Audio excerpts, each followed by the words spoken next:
नमस्कार मित्रांनो, मी सुयोग केणी आपलं सर्वांचं चॅनलवरती हार्दिक स्वागत करत आहे. म्युच्युअल फंड सही है, म्युच्युअल फंड सही है, म्युच्युअल फंड सही है अशी ॲडव्हर्टिजमेंट आपण टी व्हीवर असेल, वर्तमानपत्रात असेल ऐकतो, पाहतो, वाचतो. परंतु कोणता म्युच्युअल फंड सही आहे हे कसं ओळखणार? तर याचसाठी मी ही स्पेशल सिरीज घेऊन येत आहे, ज्यामध्ये मी तुम्हाला म्युच्युअल फंड विषयीची माहिती देणार आहे.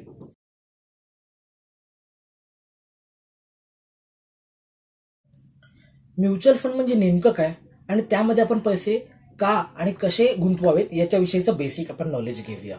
तर कसं असतं, जे तुमच्या माझ्यासारखे जे रिटेल इन्व्हेस्टर आहेत, छोटे इन्व्हेस्टर आहेत, या इन्व्हेस्टरकडे शेअर मार्केट पाहायला वेळ नसतो.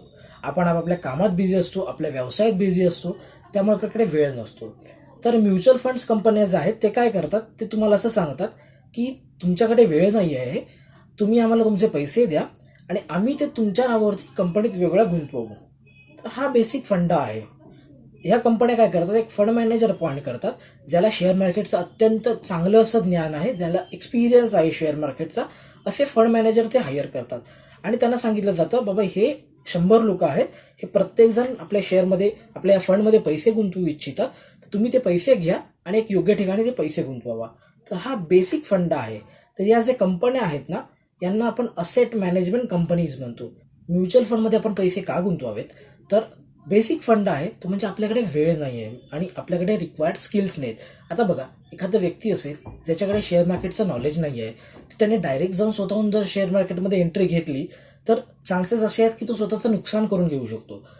तर नुकसान होण्यापेक्षा असे जे छोटे निवेशक आहेत, असे जे जे शेअर मार्केटमध्ये पैसे गुंतवू इच्छितात, तर त्यांनी एका स्किल फंड मॅनेजर आहेत, त्यांना जर तुम्ही तुमचे पैसे दिले तर ते योग्य प्रकारे तुमच्या पैशांची गुंतवणूक करतील आणि त्यावर तुम्हाला चांगले असे रिटर्न्स मिळवून देतील.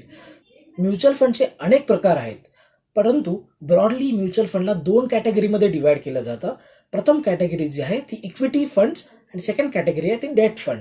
आता याच्यातला बेसिक फरक असा आहे की ज्यावेळेला असेट मॅनेजमेंट कंपनी तुमच्याकडून जेव्हा पैसे घेते, ते पैसे ते जर इक्विटीमध्ये म्हणजेच शेअर्समध्ये गुंतवणार असतील तर त्याला इक्विटी फंड्स असं म्हटलं जातं.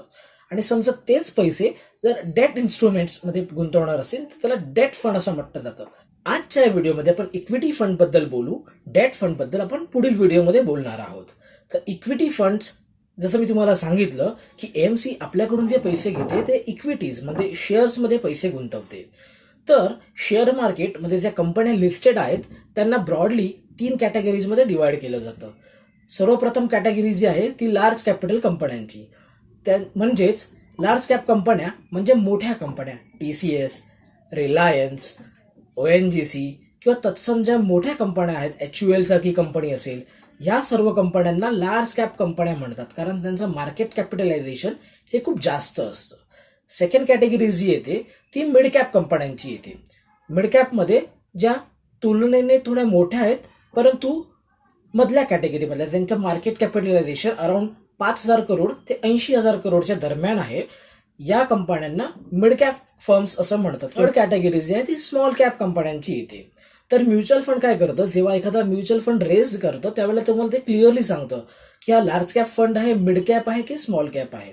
लार्ज कॅपमध्ये तुमच्याकडून जे पैसे घेतले जातात ते लार्ज कॅपिटल कंपन्यांमध्ये इन्व्हेस्ट केले जातात. जर तुमचा फंड मिड कॅप असेल तर मिड कॅप कंपन्या ज्या आहेत त्याच्यात इन्व्हेस्ट केले जातात.